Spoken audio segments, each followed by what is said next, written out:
इकडे लोकसभा निवडणुकीच्या पार्श्वभूमीवर राज्यात अनेक राजकीय घडामोडी घडत असताना भाजप, मनसे, शिवसेना पक्षांची अखेर युती होणार असल्याच्या जोरदार चर्चा सुरू आहे। मनसेला काही जागा दिल्या जाण्याची चर्चा आहे, पण अद्याप काही विषय आहे ज्यामुळे मनसे हा प्रस्ताव स्वीकारायला तयार नाहीयेत। मनसेकरता 1-2 जागा सोडायला भाजप, शिवसेना तयार असल्याची माहिती होती।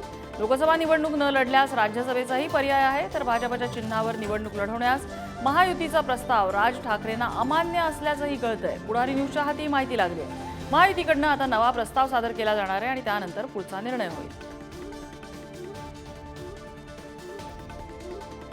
आणि भाजपचे नेते आशिष शेलार यांनी या संदर्भात सूचक प्रतिक्रिया दिलेली आहे, तर इतर नेत्यांच्याही काय प्रतिक्रिया आल्यात बघूया।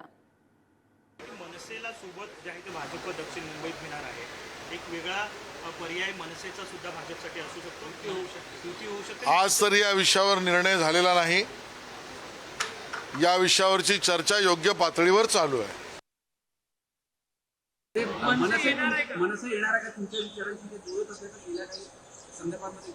माननीय राजसाहेबांनी जर मोदीजींच्या संकल्पाला साथ देण्याचा विचार केला तर मला वाटतं हे घडू शकेल। मनसेच्या अमेय खोपकर आणि संदीप देशपांडेंबरोबर नक्की माझी चर्चा झाली, पण ती कुठेही राजकीय नव्हती।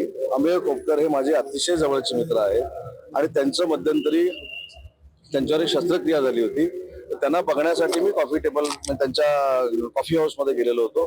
त्या ठिकाणी संदीप देशपांडेंची माझी भेट झाली, त्यांच्या प्रकृतीची चौकशी करणार। ते माझे पूर्वीपासूनचे मित्र आहेत, तर मित्र एखाद्या मित्राला भेटला तर काय राजकीय बातमी होऊ नये।